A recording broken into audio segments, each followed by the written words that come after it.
Have you ever found yourself in moments where you ask yourself, who am I? No, really, who am I? Not what I do for work, not who other people expect me to be, but who am I underneath all the roles I've been playing? So many people don't realize that they've spent years becoming who they thought they should be instead of who they truly are. And if you've been feeling lost, disconnected, or unsure of what you want in life, this video is for you. Most people don't wake up one day and suddenly just lose themselves. It doesn't happen in that one moment like that. It's over years. We learn to adapt to family expectations, to seek approval. We learn what gets us love, acceptance, and praise. Over time, we start prioritizing those things over ourselves. And eventually, we become experts at being who everyone else needs us to be, but we lose sight of who we are in the process. So you didn't lose yourself because something is wrong with you. You lost yourself because adapting helped you survive, belong, and feel safe. So here are some signs that you've lost connection with yourself. You may struggle with decisions because you don't know what you want. You constantly ask others for advice before trusting yourself. You're a people pleaser. You feel guilty for setting boundaries. That's a big one. You could also seek validation and reassurance. You feel successful on paper, but unfulfilled inside.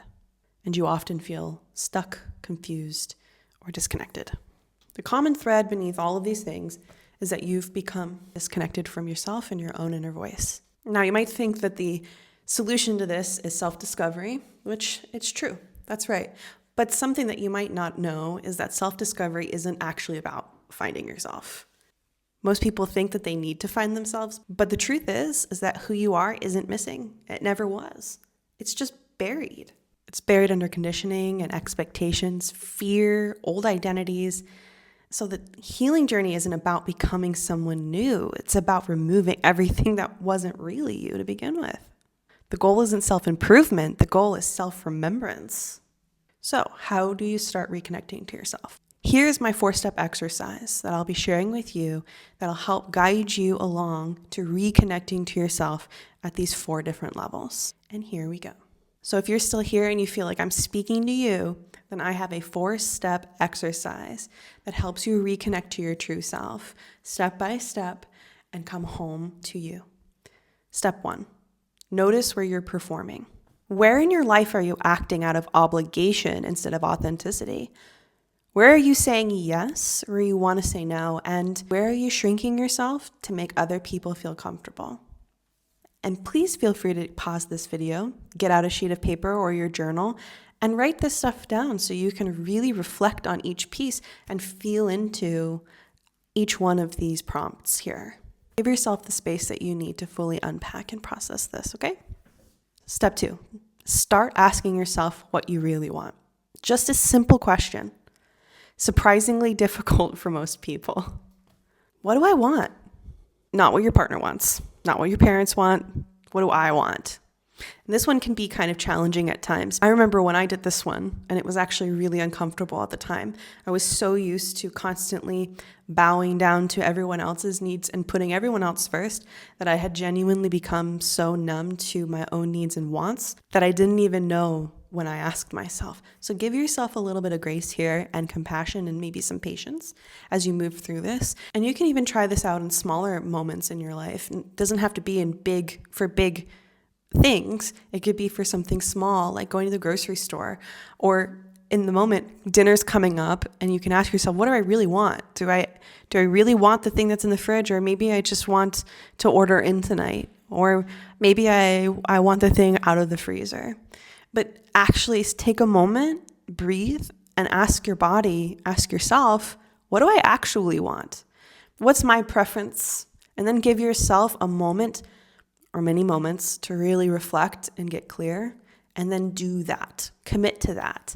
Even if it seems like useless in the moment or not an important decision, it doesn't need to be, because we are building self-trust and relationship with self here. It's not about making the right or wrong choice.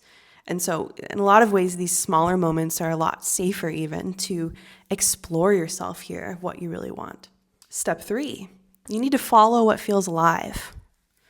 Pay attention, like really pay attention to what excites you, what energizes you, what feels meaningful, because your authentic self commonly speaks through joy and enthusiasm, curiosity, aliveness. Follow that and see where it takes you. Step 4 is a big one because it can be really uncomfortable. And it's this. Step 4, get comfortable with disappointing people. This is often the hardest part. As you become more authentic, some people won't like it. Authenticity requires letting go of approval. You're not going to get everyone's approval. It's literally impossible. There's no point to even trying. You will trigger people. You will make people uncomfortable or upset. As long as you're not trying to intentionally, great, that's fine. But by shining your light and being authentically you, you're not going to be someone else's cup of tea. But the beautiful thing is that you're not meant to. So it's okay. Get comfortable with disappointing people. So those are the 4 steps to my reconnection exercise to help you reconnect with yourself and get to know your true self. I do want to leave you with this point here, which is that this is an exercise you can, and I would suggest should, do often and over a long period of time. The more that you do this exercise, the more it almost becomes second nature and a natural part of your relationship with yourself. So for now, as you're getting used to it, definitely write it down and be really intentional. The more work that you put into it, the more you're going to get out of this one, okay? So I'm just going to, leave that with you here before wrapping up the video. If you feel like you've lost yourself, it doesn't mean that you failed. It simply means that you've spent a long time adapting. And the beautiful thing is that who you truly are has never left you. There's still there underneath all of the conditioning, all the masks, all the performance. Every time that you choose honesty over approval, every time that you choose to listen to your own inner voice, every time you choose authenticity, you come a little closer to home. And it's time to come home. So, if this video has been meaningful for you and helped you along your journey, I want to know. Let me know in the comments. What's one way that you've realized you've been disconnecting from yourself? And if you're on a journey of self-love, healing, and authenticity, please subscribe because that's what we talk about here every week. Thanks for coming, guys. And I really hope to see you next time. Bye.